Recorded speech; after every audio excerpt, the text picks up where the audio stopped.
यहाँ जो बच्चों की पाठशाला चलती है उसका संचालन भी यही शिविर करता है। और इस सारे कार्यक्रम का ये जितने भी उपक्रम हैं, शिविर जैसे जो समारोह हैं, लोकोत्तर समारोह, उनका आधार हमारा प्यारा जैन दर्शन। क्योंकि व्यक्तित्व विकास के लिए लोक में भी प्रयत्न तो बहुत होते हैं, नैतिक शिविर लगाए जाते हैं, रीति नीति की बातें की जाती हैं, कई रीतियां नीतियां बताई जाती हैं, लेकिन हमारा यह शिविर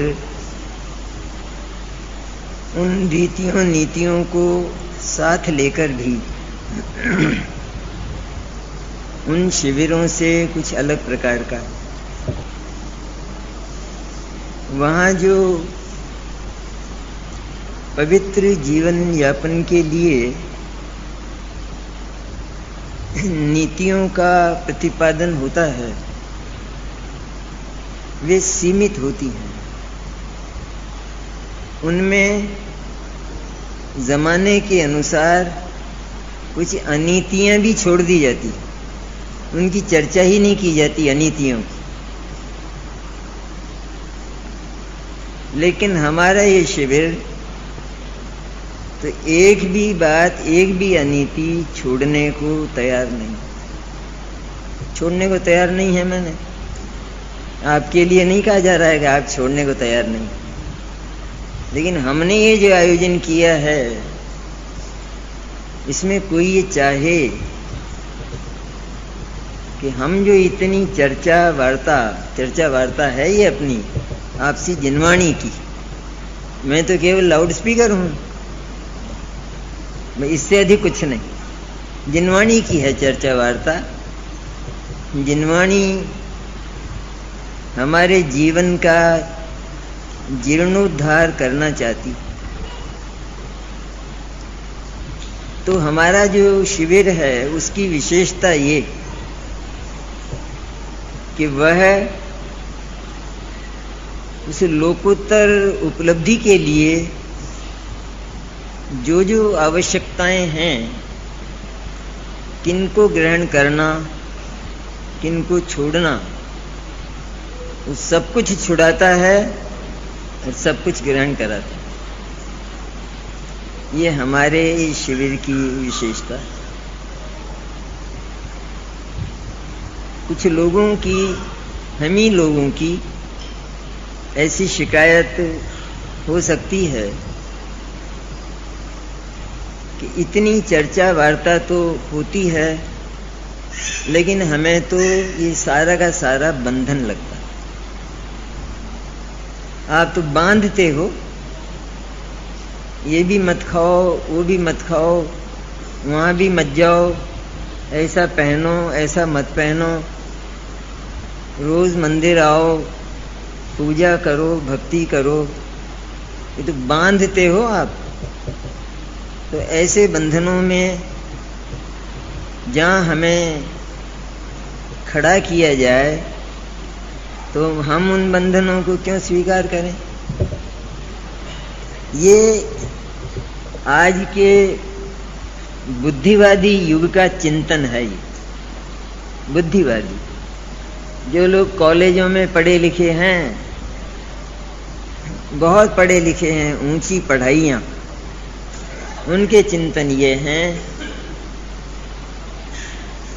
कि हम धर्म के पास इसलिए नहीं जाना चाहते कि वो तो जकड़ता है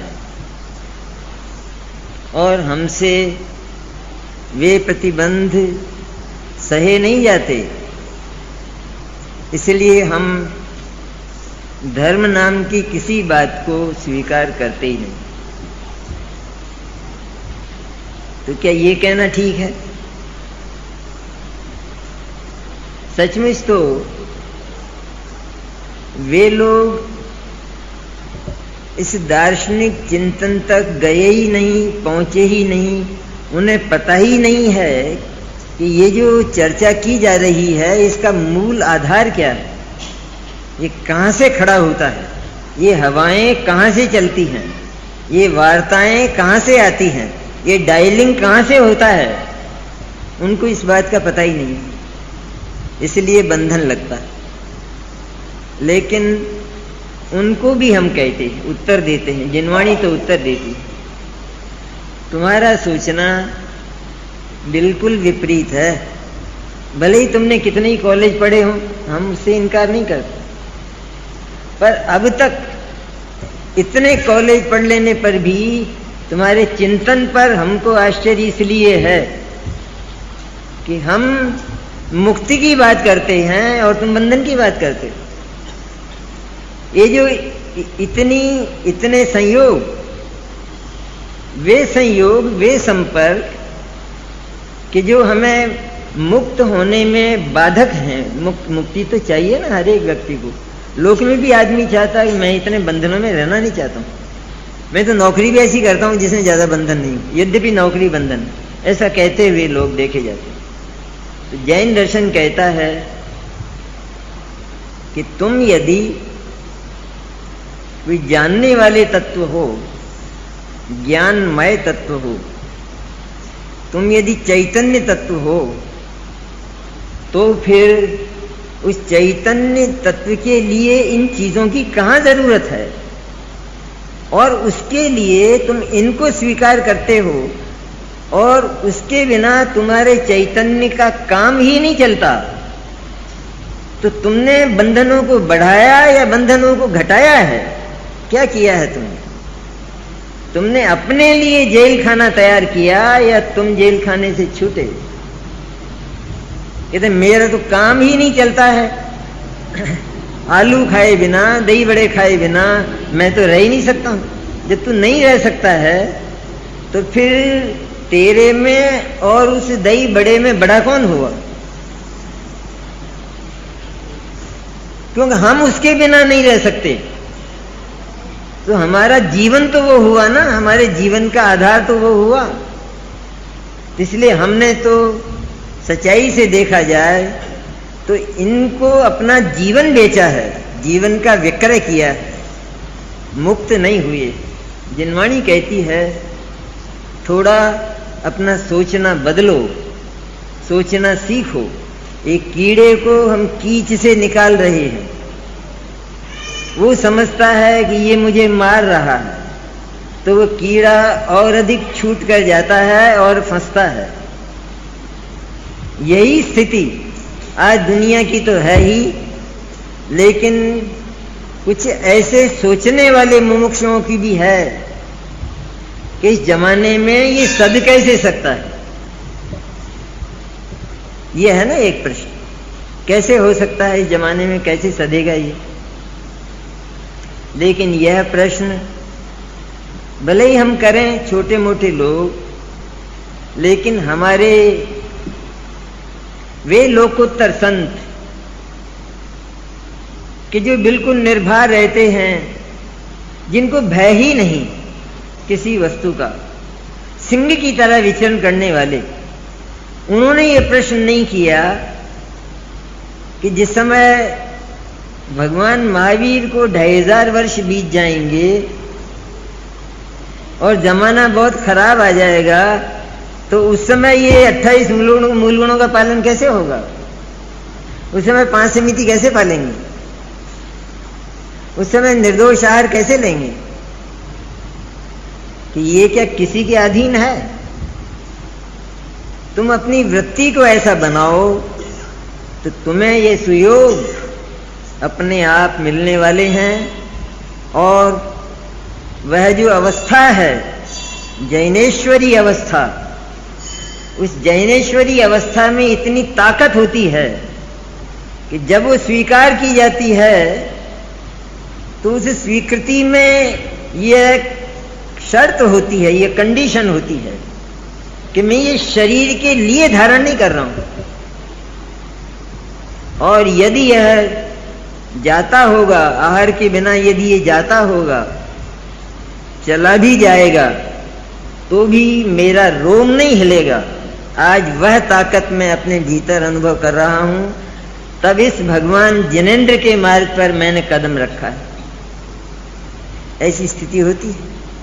तो ये रोटी पानी के भरोसे होता है सारा काम। जमाने के अनुसार धर्म और धर्माचरण कभी नहीं बदलते हैं, बदले ही नहीं हैं, क्योंकि जमाने तो बदलते रहेंगे, लेकिन धर्म तो त्रैकालिक सत्य को कहते हैं। चाहे कैसे ही महायुद्ध हो, जहां बम फूट रहे हों, कोलाहल, ऐसा कोलाहल को कानों के पर्दे फूट जाएं, ऐसा जबरदस्त त्राही त्राही ऐसा हो रहा हो, लेकिन हमने देखा कि सूरज का उदय तो पूरब में ही हो। ये क्या बात है? थोड़ा डर उसे भी तो लगना चाहिए था। थोड़ा देर से उगता, पश्चिम में उग जाता, जहां वो युद्ध नहीं होता है वहां उग जाता। क्या हुई ये बात? तो कहते हैं ये जो धर्म का सूर्य है, कैसी ही परिस्थितियां हों, इसका उदय तो पूरब में ही होता है, और हम लोग पश्चिम में चले गए। उसकी चर्चा 7 दिन तक की। पश्चिम से आई ना वृत्तियां, पश्चिम से आई मैंने क्या? वहां तो धर्म ही नहीं है, धर्म नहीं है, दर्शन नहीं है, आचरण नहीं है, चारित्र नहीं। ये पाश्चात्य देश कहलाते हैं, जहां जाकर हम गर्व का अनुभव करते, और माता पिता हिंदुस्तान में हो, लड़का अमेरिका हो, तो उसको कहने के ठाठ देखो, मेरा एक लड़का अमेरिका में। कितनी बढ़िया बात है। पर तुम ये तो बताओ कि तुमने लड़का किस लिए पैदा किया था? तुम जब मरोगे तब लड़का तुम्हारे पास नहीं होगा, इसलिए पैदा किया था। क्या करोगे उन नोटों के बंडलों को? क्या होना है? धर्म को अपने देश में रखकर और फिर कोई यात्रा करना, वो हमारा धर्म नहीं है। जैन धर्म तो नहीं है वो। जैन धर्म तो यह कहता है, वायुमंडलों की चर्चा कर रहे हैं ना अपन, यदि सचमुच हमें शुद्ध भोजन करना है तो हमें उसे हर प्रकार के संक्रमण से बचाना ही होगा, तब वो शुद्ध और स्वास्थ्य वर्धक रहे। इसी तरह वास्तविक वीतराग धर्म यदि हमें धारण करना है, जीवन में लाना है, तो यह जो उसके पहले की अपवित्रताएं हैं उनसे उसकी रक्षा करना ही होगा। उसमें हम जमाने का बहाना लें, परिस्थितियों का बहाना लें, अपने पड़ोस का, मोहल्ले का, परिवार का बहाना लें, वो चलने वाला नहीं है। धर्म तो ये कहता है, यदि तुझे बाधा आती है तो छोड़कर चल दे, एकांत में चला जा। मौत की चिंता मत कर, वो तो कहीं भी आने वाली है। उससे डरना नहीं सिखाता है धर्म। धर्म तो उसे बुलाता है कि दूर क्यों खड़ी, आती क्यों नहीं? क्यों? वो ये कहता है कि मौत तो घड़ली है लोगों ने कल्पना में, सचमुच तो मृत्यु नाम की कोई चीज है ही नहीं। और मैं तो उस मृत्यु के पथ पर हूं कि जिस मृत्यु के बाद मृत्यु ही नहीं होती, वो उस गांव पर पहुंचा देती है कि जहां से वापस लौटना होता ही नहीं। हमें तो वो धर्म मिला है, ऐसा सुंदर धर्म। इसलिए हमारी जो नीतियां जिनकी हम चर्चा कर रहे हैं, सदाचार कहिए उसे, नीतियां कहिए, उसका दूसरा नाम अपने यहाँ व्यवहार धर्म कहा जाता है। ये व्यवहार धर्म नाम कहीं नहीं है दूसरी जगह। वहां तो नीतियां हैं, रीतियां हैं, नीतियां हैं, नियम हैं, लेकिन व्यवहार धर्म नाम दूसरी जगह नहीं मिलेगा। ये नाम क्यों दिया उन नीतियों को? भी नीतियां धर्म तो नहीं है वास्तव में, सचमुच तो रागात्मक विकल्प हैं। जितनी अपन ने बात की। तो रागात्मक विकल्प होने पर भी, राग की पर्याय होने पर भी उनको धर्म नाम देते हैं। यहाँ देना चाहिए, कहना चाहिए।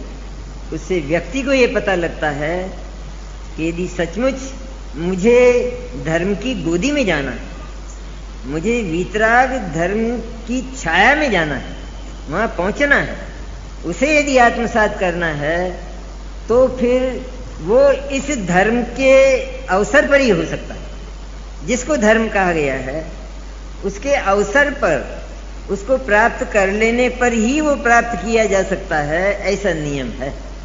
तो धर्म संज्ञा अच्छी रही बुरी रही? अच्छी रही या बुरी रही? कोटा के स्टेशन पर जब हम जाते हैं तो वहाँ हम किसी से पूछते हैं, एक कुली से भी पूछें कि बंबई का प्लेटफार्म कौन सा है, तो कुली बता देता है, चले जाओ चौथे नंबर पे चले जाओ, तीसरे नंबर पे चले। पर तुमने ये जो पूछा है ये थोड़ा समझ से पूछा है। कोटा में बंबई का प्लेटफार्म मिलेगा या बंबई में बंबई का प्लेटफार्म मिलेगा? लेकिन कोटा में बंबई का प्लेटफार्म न होने पर भी जिस स्थान पर जाकर हम बंबई के लिए यात्रा कर सकते हैं, उस स्थान को कोटा का प्लेटफार्म न कहकर हमें बंबई का प्लेटफार्म कहना ही चाहिए। अगर हम ये कहेंगे कोटा का प्लेटफार्म कौन सा है, कोटा का प्लेटफार्म कौन सा है, कि जा पहले पागल खाने जा, ये कितना ये झूठ बोला। इसका नाम व्यवहार धर्म, व्यवहार धर्म है। उसको हमने प्लेटफॉर्म संज्ञा दी दूसरे का, दूसरी जगह का। वो संज्ञा यद्यपि वास्तविक नहीं, क्योंकि यहाँ वो है नहीं। लेकिन यदि वो संज्ञा हम नहीं देते हैं तो हम बंबई पहुंच ही नहीं सकते। इसलिए वो संज्ञा हम देते हैं। तो उसको ये संज्ञा देना, इसका नाम हुआ व्यवहार नय, उसका नाम हुआ व्यवहार धर्म। क्या दिक्कत है इसमें? ये मुश्किल बातें हैं समझने में। ये लोक में हम इस प्रकार के प्रयोग करते हैं तो फिर यहाँ धर्म में व्यवहार धर्म जब आता है तो सीधा धर्म मान लें। और यदि उसे हमने बंबई का प्लेटफॉर्म मान लिया तो क्या रेल में बैठेंगे? और यदि बंबई का प्लेटफॉर्म नहीं कहा तो क्या रेल में बैठेंगे? कैसी उलझन भरी बात है कि कुछ भी उलझन नहीं है, रोज ही हो रहा है, कोई उलझन नहीं थोड़ी भी। ऐसी की ऐसी स्थिति यहाँ है कि जिसे हम विशुद्धि कहते हैं। विशुद्धि, विशुद्धि मैंने पुण्य भाव, शुभ भाव, शुभोपयोग, ये सब उसके नाम है। मैंने पाप का न होना और ऐसे परिणाम, ऐसे नरम परिणाम होना, ऐसे कोमल परिणाम होना कि उस कोमलता में हम जो तत्वज्ञान का बीज बोए तो वो उग सके, उसका नाम विशुद्धि कहलाता है। तो है तो वो विशुद्धि, मैंने शुद्धि नहीं, पर शुद्धि नहीं होने पर भी वह शुद्धि का एक, वो उसका अशुद्धि का एक ऐसा प्रकार है कि उस प्रकार के पास जाकर, वहां जाकर हम वास्तविक धर्म का प्रारंभ कर सकते हैं, आत्मचिंतन प्रारंभ कर सकते हैं, आत्मा के संबंध में सोच सकते हैं और आत्मा की उपलब्धि और अनुभूति भी कर सकते हैं। ऐसी जो ये एक अपनी कहानी है, कथा है, जो हम यहाँ करते हैं। चित्त में प्रसन्न होना चाहिए, प्रसन्नता होनी चाहिए। वो इसलिए कि जैसे एक व्यक्ति को सारे शरीर में कोढ़ हो गया और एक बहुत अच्छा वैद्य मिला और उसने कहा कि चिंता मत करो, थोड़ा समय लगेगा लेकिन ठीक हो जाएगा। और वह रोजाना ऐसी अच्छी औषधि का प्रयोग करता है कि उसका वह रोग मिटता जाता। जो ही वह ये देखता है कि मेरा रोग मिटता जा रहा है तो हम उसकी प्रसन्नता का माप कर सकते हैं। हम जो वार्ता कर रहे हैं वो क्या है कि ठीक यही वार्ता है कि व्यक्ति तो वो कंचन जैसे शरीर वाला था, लेकिन कोई बात ऐसी हुई कि उसे कोढ़ हो गया, हो सकता है ना, और कंचन जैसी काया हो। अपने तो चक्रवर्तियों की भी बात आती। इसी तरह चैतन्य तो कंचन है, उसकी काया भी कंचन जैसी है, लेकिन कोढ़ हो गया है तीव्र पाप का, तीव्र विषय भोगों का। और उस कोढ़ को कुंद कुंद जैसे वैद्य, अमृतचंद्र जैसे वैद्य, वह ऐसा काढ़ा पिलाकर उसे ठीक करना चाहते हैं, तो हमारा चित्त कैसा होना चाहिए? प्रसन्न नहीं होना चाहिए। लेकिन हम तो क्या कहा जाए कि ऐसी एक बुज़दिली सी हमारे भीतर छा जाती है कि क्या करें, जमाना तो ऐसा आ गया, और अब ये संभव कैसे होगा हमसे? भाई इसमें संभव की क्या बात है? अरे पहले जब स्वस्थ था तो सब चीजों का खुलकर सेवन करता था। अब आज यदि डॉक्टर ने कोई ऐसी व्याधि बता दी है कि जिसमें आज ही सब कुछ छोड़ना पड़ा है, तो प्रसन्नता से छोड़, क्योंकि उसमें यदि तेरा मन पड़ा रहेगा तो कभी छिपकर खा जाएगा और जिंदगी खतरे में पड़ जाएगी। इसलिए प्रसन्न होकर उसका परित्याग करना और आरोग्य को प्राप्त करना, ये एक चतुर रोगी का मनोविज्ञान होता है। हमारा मनोविज्ञान भी ठीक ऐसा ही हो कि हमने यहाँ तो आचार्य ने विभाग कर दिए उसके, वह जो एक प्रारंभिक विशुद्धि, जिसे पवित्रता नाम भी दिया जाता है, वीतरागता नहीं है, वो प्रारंभिक विशुद्धि। जैसे हम स्नान करते हैं पूजा के लिए, तो स्नान है एक तरह का, तो उसको आचार्य ने तो विभागों में हमारी सुविधा के लिए अनंतादि के प्रति भक्ति हो चित्त में। उसका अर्थ क्या हो कि सब कर लेते हैं, रोज ही करते हैं, लेकिन औरों के में तो डर नहीं है ना, थोड़ा बहुत औरों के पास चले जाएं तो अनंत की भक्ति लिखा है इसमें। तो भक्ति किसे कहते हैं? भक्ति मैंने जो डॉक्टर हमारी चिकित्सा कर रहे हैं बड़े मनोयोग से, और वही उसके विशेषज्ञ हैं, तो उनके पास तो हम जाएं ही, लेकिन एक नीम हकीम के पास भी चले जाएं और उसकी भी दवाई ले लें कि क्या ये भी कह रहा है कि वो मिटाएंगे ना, उससे तो मैं आधे दिनों में मिटा दूंगा, वो मिटाएंगे। जो उस नीम हकीम की भी ले ली, मर गया और क्या हो। तो कहते हैं अनंत की भक्ति लिखी है, पर और इनकारियां तो नहीं लिखी, कि और इनकारियां भी सब लिखी हैं, थोड़ा आंखें खोलो। और व्यवसाय के बजाय अपना जो जीवन है वो इस जिनवाणी के पन्ने खोलने में लगाओ, निकल जाएगा, चला जाएगा। कोई भरोसा नहीं है थोड़ा भी, जरा सा भी। इसलिए गुरुदेव तो बार बार कहते थे कि थोड़ा प्रवृत्तियां कम करो। प्रवृत्तियां कम करोगे तो वो बचा हुआ समय जिनवाणी में लगेगा।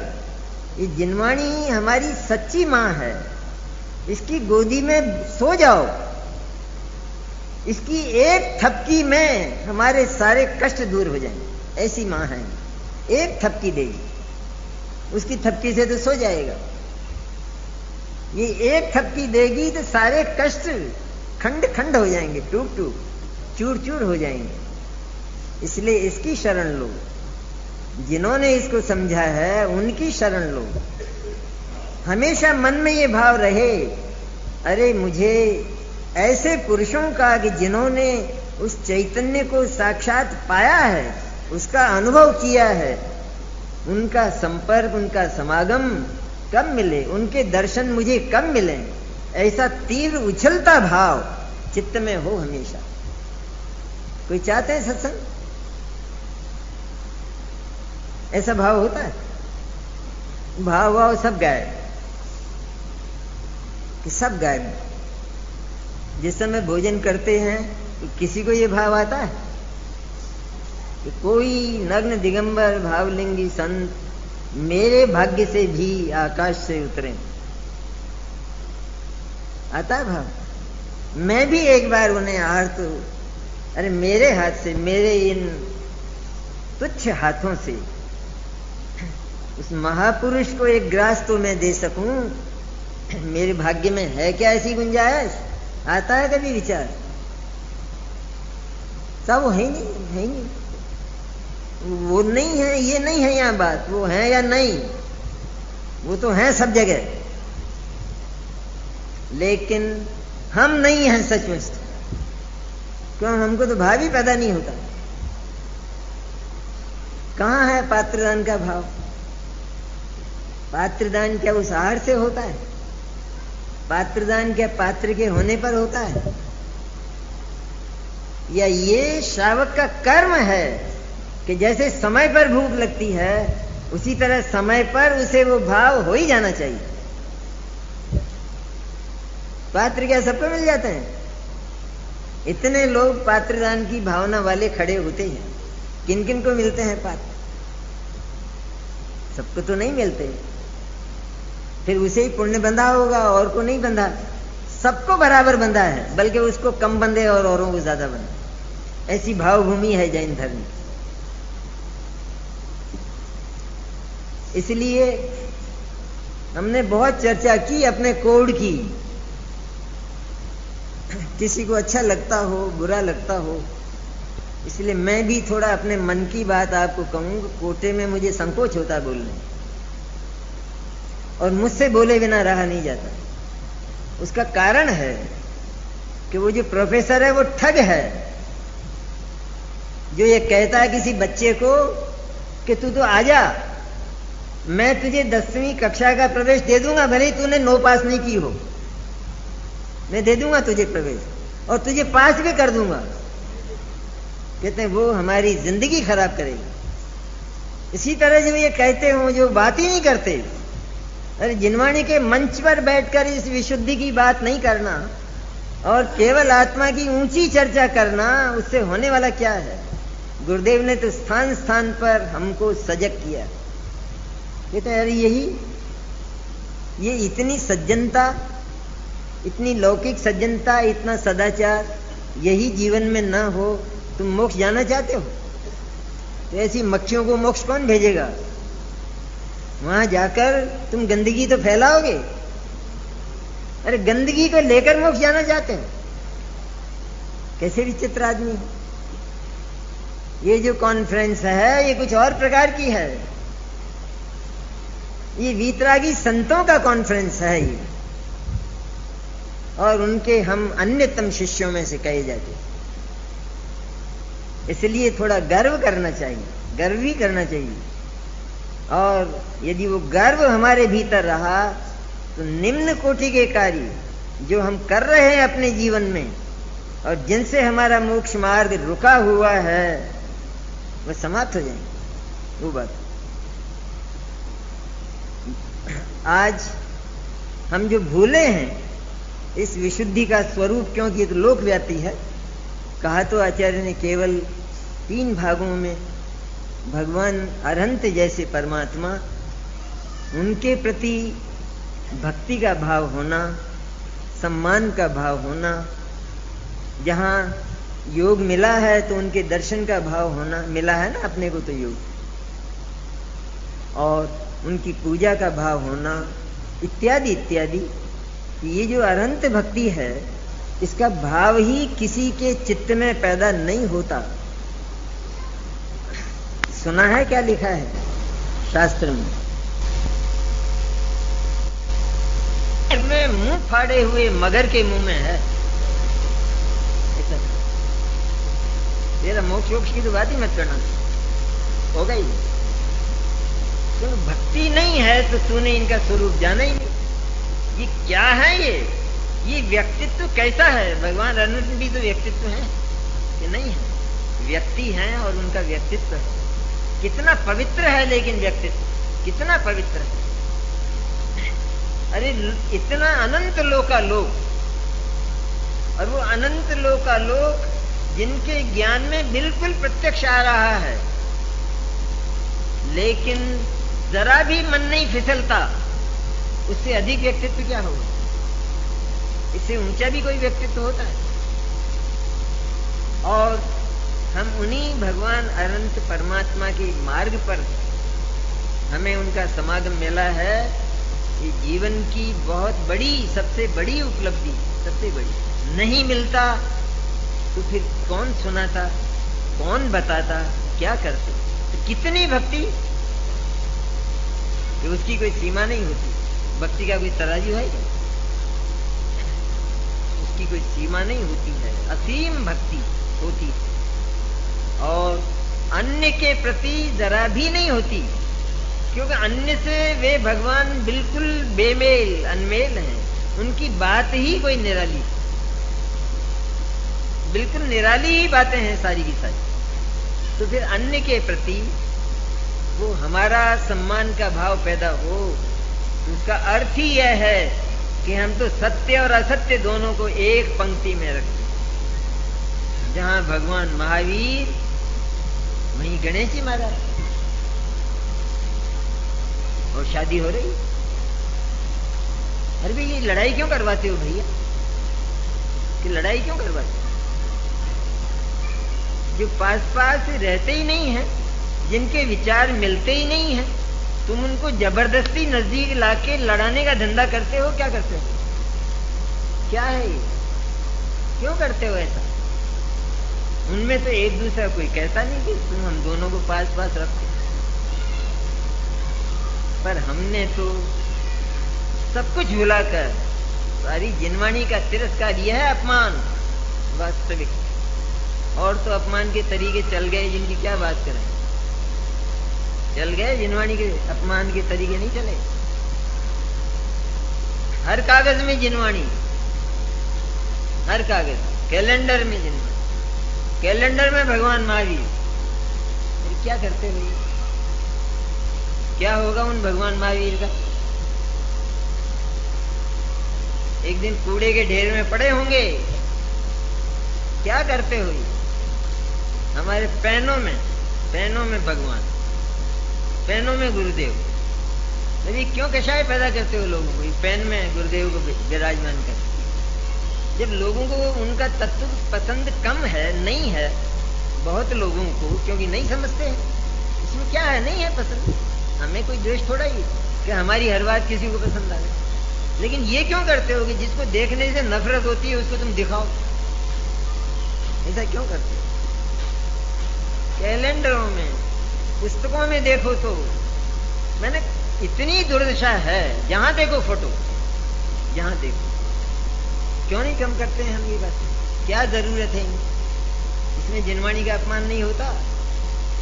वहां नहीं लिखा नमोकार मंत्र?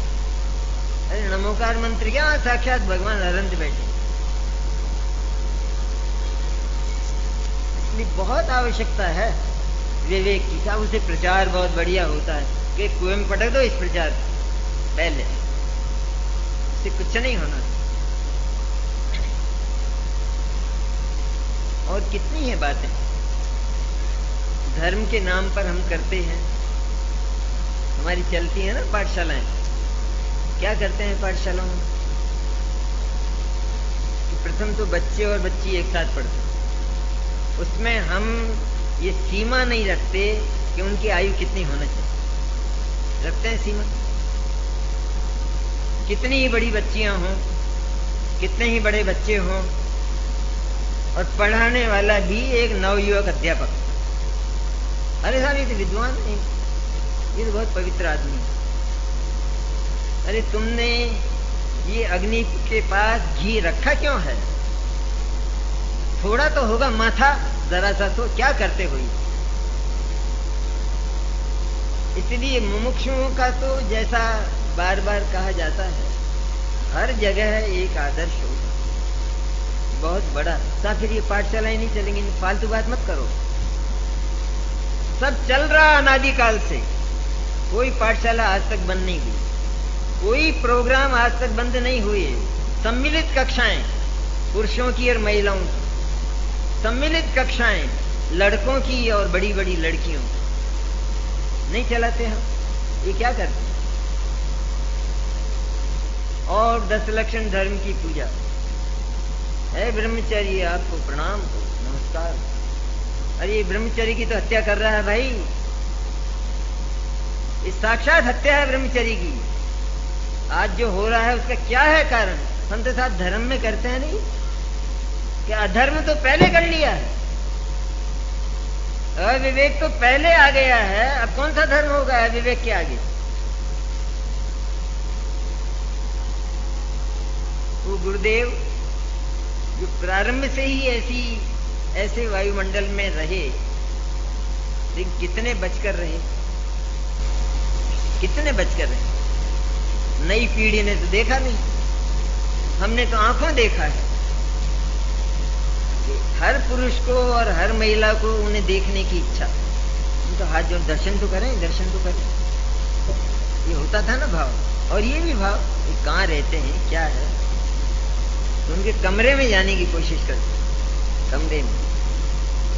तो गुरुदेव को तो जहां दिखाई दिया कि कोई महिला है, कि महिलाएं बाहर, बाइडियां बाहर, बाइडियां बाहर, कौन है? कुछ नहीं है। हो सकती है कि सेठ हुकमचंद जी के घराने की हो, तो ये नहीं गिनना है, ये गिनती करना ही नहीं। कितना बड़ा आदर्श उन्होंने रखा, और ऐसी घटनाएं भी वहां पर घटी कि जिसके लिए दंड दिया गया। आज यहाँ सभा में कहा जाता है तो प्रश्नावली खड़ी हो, तब फिर क्या करें? लड़कियां बिना पड़ी रह जाएंगी? नहीं रहेंगी, व्यवस्था तो करो। बिल्कुल नहीं रहेंगी, बड़ी सुंदर और प्रशस्त व्यवस्था हो जाएगी, आदर्श व्यवस्था हो जाएगी। अरे ये कोटा आदर्श हो जाएगा, दूसरे लोग अनुकरण करेंगे। लेकिन आज तो ये जो संक्रामक रोग है सारे हिंदुस्तान में पहुंच गया, कहां तक कहेगा कोई कहने में? बड़ी बड़ी आज जो रोजाना समाचार आते हैं उसके कारण क्या है? इस धर्म के नाम पर मत कीजिए, ये अच्छी नहीं है ये बात।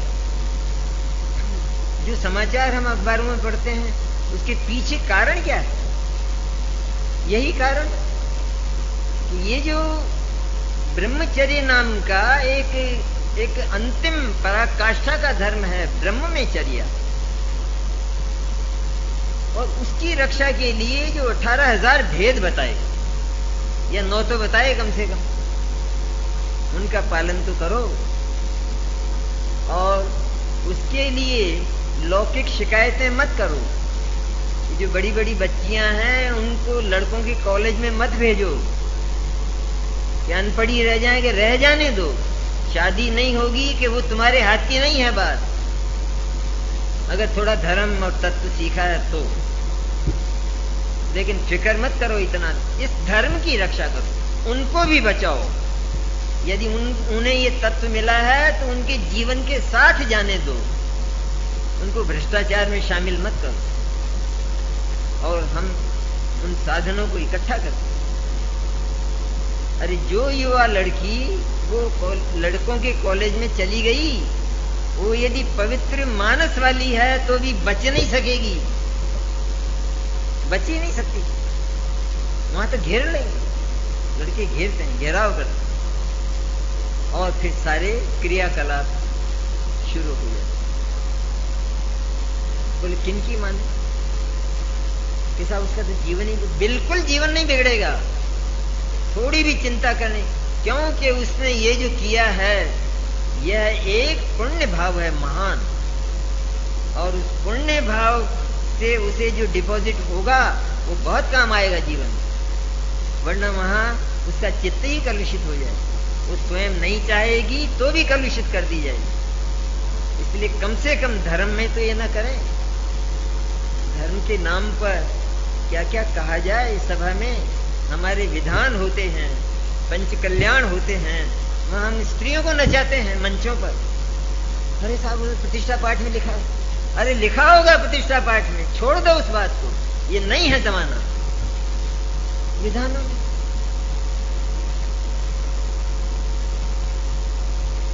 सुनते हैं लोग, डम होकर सुनते हैं, किसी के चित्त में इतनी सी प्रसन्नता नहीं। तो ये तो बड़ी मुसीबत आ गई है। ये प्रतिष्ठा पाठों को चैलेंज करने लग गए, ये करने लग गए। मैं चैलेंज नहीं, कौन होता हूं मैं चैलेंज करने वाला? अरे ये व्यवहार धर्म है, इसमें थोड़ा बदलाव किया जा सकता है, इसमें कोई दिक्कत नहीं। एक जगह एक विद्वान से बात हुई तो मैंने पूछा, वो गए थे एक विधान में, मैंने जाए आप? अच्छा हुआ तो बहुत अच्छा था, लेकिन एक बात हमको अच्छी नहीं लगी। क्या अच्छी नहीं लगी? कि एक महिला ने मंच पर ऐसा नृत्य किया कि जैसा वो कौन सा खेल रहा था, डिस्को, कि जैसा डिस्को नृत्य भी नहीं होता। तो फिर मैंने कहा बहुत अच्छा क्या हुआ, बहुत अच्छा क्या हुआ? अरे भाई वो कड़ा भर के जो खीर थी उसमें एक मक्खी गिरी तो सारी तो नहीं बिगड़ी ना, वो ये सारी बिगड़ गई। तो जहां डिस्को नृत्य हो गया इस वीतराग मंच पर, तो फिर वो सारा समारोह बिगड़ा या थोड़ा थोड़ा सा, जरा सा, इतना सा ही बिगड़ा, या वो 1 घंटा ही बिगड़ा? क्या हुआ? आपने देख कैसे लिया उसको? उस समय आंखें बंद नहीं हुई, वहां से चल नहीं दिए। ये हमारे धर्म है। और फिर वैसे के वैसे हमारे साधन, वैसे ही साधन। किन्हीं बच्चियों को पढ़ाने के लिए ट्यूटर लगाएंगे तो आदमी, जवान बच्ची को पढ़ाने, तो बताओ तो कैसे ठीक रह सकेगी? इसलिए बहुत विवेक की आवश्यकता है यदि सचमुच धर्म को निभाना है। और आज तो ये चरित्र नाम की चीज बोली तो जाती है यहाँ भारतवर्ष में भी, लेकिन रह नहीं गई है। पाश्चात्य देशों में, पश्चिम के देशों में, यूरोप आदि में, अमेरिका आदि में तो इसके प्रतिबंध है ही नहीं। वहां तो इसे कोई चरित्र होता है कोई चीज, यह बात कोई समझने वाला ही तैयार नहीं। बोले आजादी भंग मत करो हमारी, हमें आजाद रहने दो। लेकिन भारतवर्ष की जो संस्कृति है और उसमें जो जैन संस्कृति है, उस जैन संस्कृति का तो कोई समता और मुकाबला नहीं है ही नहीं। तो साहब ये हमको तो ऐसा लगता है कि आप डर बिठाते हो, डर। और ये धर्म है ना आपका, ये इतना डरपोक धर्म मालूम पड़ा हमें तो कि जरा जरा सी बात में खराब हो जाता। वहां गए तो खराब हुआ, यहाँ आगे तो खराब हो गया, उससे बात की तो खराब हो गया, उसके पास बैठे तो खराब हो गया, वो खा लिया तो खराब हो गया। तो हमें तो ये डरपोक लोगों का धर्म लगा। मैंने कहा हाँ है तो डरपोकों का ही, तो डरना तो पड़ता है। फिर क्या हुआ कि दूसरे दिन मिले वो, हुआ ये था कि थोड़ा कमजोर आदमी था, लेकिन बातें ऐसी करता था शेर जैसी। सर्दी का मौसम था और निमोनिया हो गया, तो पड़े थे पलंग पर। जब हम पूछने गए और उनकी रोटी की थाली आई, खाने की थाली, तो मैंने ये क्या खा रहे हो? बोले निमोनिया हो गया जी, और वो डॉक्टर ने कहा कि ये मत खाना, वो मत खाना, वो बस खाली ये दलिया ले लेना या दाल का पानी ले लेना। मैंने कहा ये ऐसा डरते क्या हो? तुम तो बहुत बहादुर थे, कितनी बहादुरी की बातें करते थे, तो इतने समय घबरा गए जरा सी हवा से? ये क्या करते हो? तुम तो कल धर्म की बात करते थे ना कि ये धर्म जो है ये डरपोकों का धर्म है, ये डरना बताता है, डरना सिखाता, जगह जगह डर ही डर, डरना नहीं सिखाता है। डर नहीं है, तुम्हारे बंधन खोल। सचमुच बंधनों को जितना उतारा जाए मैं चाय के बिना नहीं रह सकता, कॉफी के बिना नहीं रह सकता, मैं पान के बिना नहीं रह सकता, जो कुछ भी हो नहीं रह सकता, नहीं रह सकता। इसका अर्थ यह है कि तूने अपने जीवन को उसके हाथ बेच दिया, उसके अधीन कर दिया। इसका सीधा अर्थ यही हुआ। तो पराधीनता हुई या बंधन हुआ? इसलिए ये पराधीनताओं से मुक्त करता है पदवत पर, इसलिए इस दर्शन का गौरव है। हम यदि सचमुच धर्म को भी कहे जाने वाले धार्मिक क्रियाकलापों को पवित्र रखना चाहते हैं, तो हम इन व्यवहारों में भी परिवर्तन कर सकते, करते हैं ना ये विधान। बहुत अधिक कर्मकांड इतना बढ़ गया है कि उस कर्मकांड के रूप बदल, और उसमें क्यों कर्मकांड प्रिय है जीव, इसलिए वो फंसता है बहुत अधिक, तो उसको जो है वो इंद्र इंद्राणी बनाया जाता है। उधर पंचकल्याण में भगवान के माता पिता, हे भगवान, भगवान के माता पिता बना लगे प्रतिष्ठाचार्य, उसमें तो क्या है, यद्यपि उसका काम दूसरे ढंग से चल सकता है। और मैंने तो ये बात खुलकर सभाओं में कही कि आज विश्व में भगवान का माता पिता बनने लायक कोई व्यक्ति नहीं, और वो दूसरे ढंग से काम चलता है, प्रतिष्ठा पाठ में है। इसलिए उन्हें पवित्र रखने के लिए हमें चाहिए कि वहां पंच कल्याण भी यदि हो तो वहां स्त्रियों की ज्यादा क्रियाकलाप बिल्कुल ना हो, एक औपचारिकता संपन्न कर लें हम, विधान हो। तो ऐसा मत करो जैसे शादियों में करते हो कि साहब ये स्त्री तो इसके पति के पास ही बैठेगी, क्यों नहीं दूर दूर बिठाते हो, छुए नहीं एक दूसरे को, ऐसी व्यवस्था रखो। यहाँ हमारे बैठने के ऐसे तरीके थे, कोई 50 बार का होगा, क्या करते हो, महिलाओं का पुरुषों का एक ही फर्श,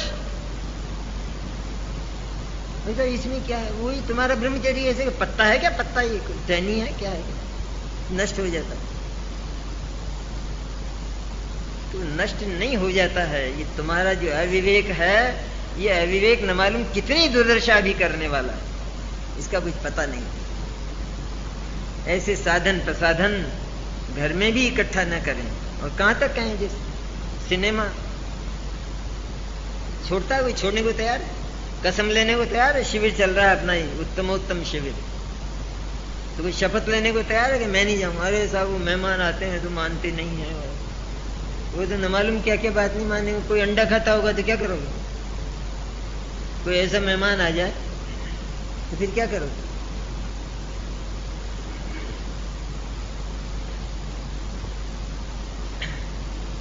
अरे जिस घर में टीवी आ गया वहां सम्यक दर्शन की चर्चा करना, कैसी बातें करते थे, और जिन्होंने देख लिया वो जो उसे मन लगाकर तबियत लगाकर देखते, जो ये कहते हैं उसमें तो रामायण और महाभारत आते हैं, तुम्हारे माथे खराब हुए, क्या हुआ है तुमको, ये टीवी की बीमारी है, वो टीवी साक्षात वो मौत लाएगी ही लाएगी, वो जिस घर में आ गया है। कि साहब वो बच्चे नहीं मानते, हाँ ये बात तो स्वीकार करते, जमाना इतना आगे बढ़ गया कि जो बच्चा है वो पिता की बात नहीं मानता है, ये असत्य नहीं बात, वो नहीं मानता तो ठीक है, तुम अलग रहो, इतनी सुविधा है। इसलिए सारी शिकायतों के उत्तर हैं, लेकिन हम कम से कम धर्म को तो बचा कर रखें, समाज को भी बचा कर रखें, अपने परिवार को भी बचा कर रखें। और ये पवित्रता जब हमारे भीतर आती है तो हम इस लायक होते हैं कि हम चैतन्य की चर्चा सुन सकें, तब हम इस लायक। हर एक चीज की योग्यता है कि उस चीज के लिए क्या हमें क्या करना पड़ेगा। स्कूल जाते हैं, पाठशाला सबसे पहले जाते हैं तो क्या करना पड़ेगा, धूम मचाएंगे और क्या करेंगे, धूम मचाएंगे तो पढ़ नहीं सकोगे, चुप बैठना पड़ेगा, तो अच्छा चुप बैठ जाएंगे, तो उतना नहीं मात्र चुप बैठकर वह जो शिक्षक सुना रहे हैं, बात कह रहे हैं, उसे सुनना पड़ेगा। तो कि सुन लेंगे ठीक है, कि इतना ही नहीं, अभी बहुत बाकी है, आखिरी बात बाकी है, सुनकर उसको अपने भीतर आत्मसात करना पड़ेगा, तब हमारा लक्ष्य पूरा हो। लेकिन उसके पहले के ये सारे काम होंगे ही होंगे, अगर वो नहीं होंगे तो काम नहीं। इसलिए भय की और डर की बात नहीं है। अरे मुनिराजों का जीवन देखो, मुनिराजों के लिए लिखा कि वे आरिका से 7 हाथ दूर रहते हैं, और हम कितने दूर रहते हैं, हमारी दूरी कितनी रह गई, ये 2500 वर्ष बीते थे, कितनी दूरी रह गई। अरे साहब वो तो सब बराबर है, महिलाएं पुरुष इनमें कोई भेद थोड़ा ही है। आप भी जो है न मालूम कौन से जमाने की, बाबा आदम के जमाने की बात करते हो, उसमें क्या है वहां? सब प्रेम की, स्नेह की बातें हैं ये तो। क्योंकि ये सब बातें हों भले ही, लेकिन जिस वायुमंडल में और जो वस्तु हमें प्राप्त करना है वहां यदि ये नहीं चलने वाली हैं तो इनसे हमें दूर रहना ही होगा। हिमालय पर एक व्यक्ति चढ़ रहा है और हमने 40 किलो वजन उसके साथ धर दिया, वो चढ़ने वाला नहीं है, वो नहीं चढ़ेगा। उसके लिए खाना भी विशेष प्रकार का होगा। हाँ, हम उसे कोई ऐसे गरिष्ठ व्यंजन उसके पास जाकर रखें तो वो नहीं खाएगा, वो परहेज करेगा। उसी तरह धर्म मैंने मुक्ति, मुक्ति मैंने चैतन्य जो निर्बंध तत्व है, उसको हमने जो कसावट दी है, अनेक सांकलें उसको जो पहना दी हैं, उन बंधनों को तोड़ने के लिए हमारी ये बहुत उच्च कोटि की चर्चा है। सुंदर चर्चा है, बहुत अच्छी। इसलिए सादा रहना सीखें, सादा वेश हो हमारा। वेश भी कितने बदले हैं आज। आज जो अनाचार हैं, उन अनाचारों का एक प्रमुख कारण हमारे लड़के और लड़कियों के, पुरुषों के और स्त्रियों के वेश भी, उनका बहुत नजदीक उनका संपर्क नहीं करते, उनके बीच में रहना चाहते हैं नहीं। पुरुष को तो है ही, शौक ही है ही कि जहां ऐसा कार्यक्रम हो रहा हो तो झट धसेगा, उसमें जाएगा। कितनी बातें चली हैं आज इस धर्म को ध्वंस करने की, कितनी चली हैं, कितने पाप में हम पहुंच गए हैं और उसका समर्थन करते हैं। मुझे आश्चर्य होता है कि इन बातों पर विद्वान बोलते नहीं। क्यों नहीं चर्चा करते हैं, क्यों नहीं बोलते हैं? क्या ये हमसे बन नहीं सकती हैं बात? अरे हम क्यों फैलते हैं इतने? ना फैले। इतना संपर्क स्त्री और पुरुष, यद्यपि दोनों चैतन्य हैं, लेकिन फिर भी ये जो पर्याय हैं, ये जो वेश हैं, इन वेशों की ये शर्त है कि ये अधिक संपर्क न करें, अधिक संपर्क में न रहें। अरे और तो और जिंदे संपर्क तो दूर, पर मरे हुए संपर्कों से भी दूर रहें, फोटो से भी दूर। फोटो देखने का भी प्रयत्न नहीं करते। और हम तो आज शादी में एल्बम बनाते हैं, अब उस एल्बम को देखना दिखाना, इसमें न मालूम क्या क्या परिणाम ठीक रहेंगे। रिसेप्शनों में जाते हैं, वहां ये पता ही नहीं कि स्त्री कौन है पुरुष कौन है। इतना घुल मिल जाना, खुलकर बात कर रही है स्त्री, कुछ पता नहीं कैसा पहनाव है क्या है, खुलकर और पुरुषों से बात कर, खुलकर खाते हैं एक जगह, खाइए ना ये प्लेट, इसी में ले लीजिए। वो आदमी और औरत शामिल खा रहे, ना मालूम कौन सा आदमी। बैठते हैं, घरों पर बैठते हैं, एकांत में कोई दूसरा पुरुष बैठा है, महिला बैठी है। अरे ये तो सभ्यता में शामिल हो गई बात। इस सभ्यता को दियासला ही लगाओ, खा जाएगी ये सभ्यता वर्ण। क्योंकि सभ्यता के नाम पर न मालूम कितनी कितनी बातें और आने वाली हैं। इसलिए हर जगह, चाहे वो घर हो, चाहे वो मंदिर हो, मंदिर में भी नहीं होता है, स्त्री पुरुष इकट्ठे होते हैं, पूजा में शामिल होते हैं, तो वहां व्यवस्था रखो, अनुशासन रखो, अनुशासन की भावना हमारे भीतर रहे। बहुत सुंदर ऐसा सिनेमा जैसा किसी का कंठ हो, राग हो, वो स्त्री पूजा ना बोले तो कैसी बोले? कि गधे जैसी आवाज हो वो बोलेगा कि नहीं, ऐसा नहीं है, एक मध्यम मार्ग भी है। क्या है उसमें दिक्कत? अरे जगह जगह है, क्योंकि जगह जगह ये पड़े हैं हमारे फिसलने के स्थान। क्या इतनी जो बातें की जाती हैं, तो क्यों करते हैं हम इतनी बातें? डर के लिए करते हैं, डराने के लिए करते हैं, इसलिए करते हैं कि हम कमजोर हैं, हमारी परिणति कमजोर है, और वह हमारी जो दशा है, स्वास्थ्य की जो दशा है, तो जरा सी ठंडी हवा लगने से इतनी खराब होती है कि महीनों बीत जाती। तो हमारी परिणति इतनी कमजोर है कि हम किसी भी भोग के निकट जाएं तो हम पिघल जाते, सरल हो जाते। इसलिए आचार्य ने कहा, यद्यपि वे भोग वे हमारे भीतर विकार नहीं पैदा करते, लेकिन विकारों से बचने के लिए भोगों से बचना चाहिए। इसीलिए बचने की बात की जाती है। सांस्कृतिक कार्यक्रम, उसके बिना शिविर होता ही नहीं। होता है? या कोटा में जाना कैसे नहीं रखा? बोले साहब वो तो संकट विद्यमान है यहाँ तो। यहाँ कैसे? यहाँ तो भारी संकट है। तो मैं इसीलिए मैं साल भर से नहीं आ रहा हूं, फिर क्या झगड़ा है? संकट है। सांस्कृतिक प्रोग्रामों के नाम पर अधर्म, महापाप, महापाप। लड़के और लड़कियां आ रहे हैं मंच पर बड़े बड़े, अरे नाटक हो रहे हैं, और उन नाटकों में वो जिसने लड़की का वेश धारण किया, लड़का, तो प्रथम तो वो लड़की का वेश धारण करे, देखो दशा।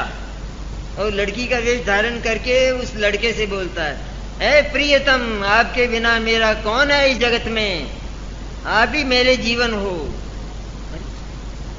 क्या होगा इनका? क्या दशा? अभी तो इनको पता भी नहीं है शादी विवाह का।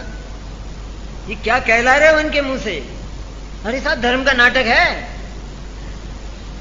और भीड़ लगी है बड़ी भारी। हम कहते हैं मत करो, ये कोई जरूरत नहीं है इनकी।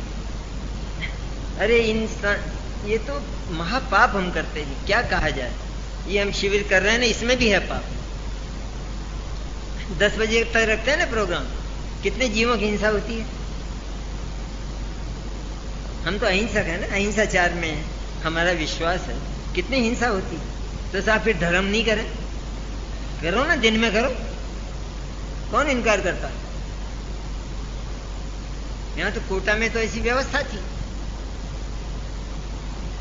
और हम इन सांस्कृतिक कार्यक्रमों के नाम पर सवेरे 5 से लगाकर रात के 11 बजे तक इतने कार्यक्रम, इतने तो, और वो सांस्कृतिक।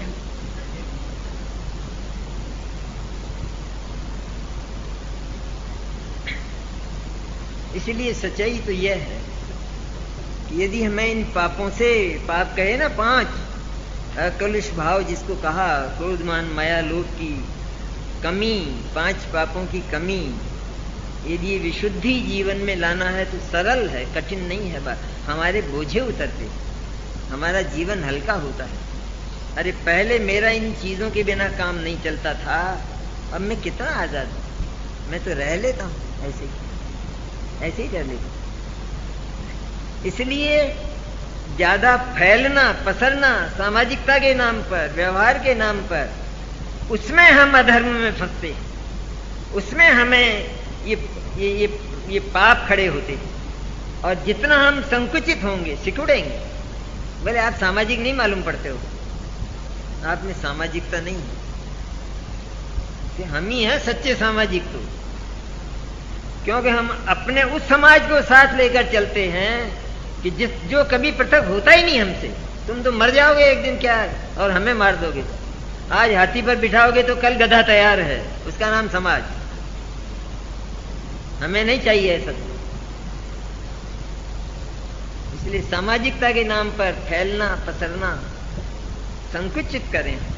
संकुचित मैंने क्या, ये जो बोझ है, भार है संयोगों का, विषयों का, अन्य अन्य पदार्थों का, उनसे विरक्ति लेकर, चित्त की विरक्ति, वास्तविक विरक्ति। चित्त में भोगों से जब तक विकल्पों के रूप में भी वास्तविक विरक्ति नहीं आती, तब तक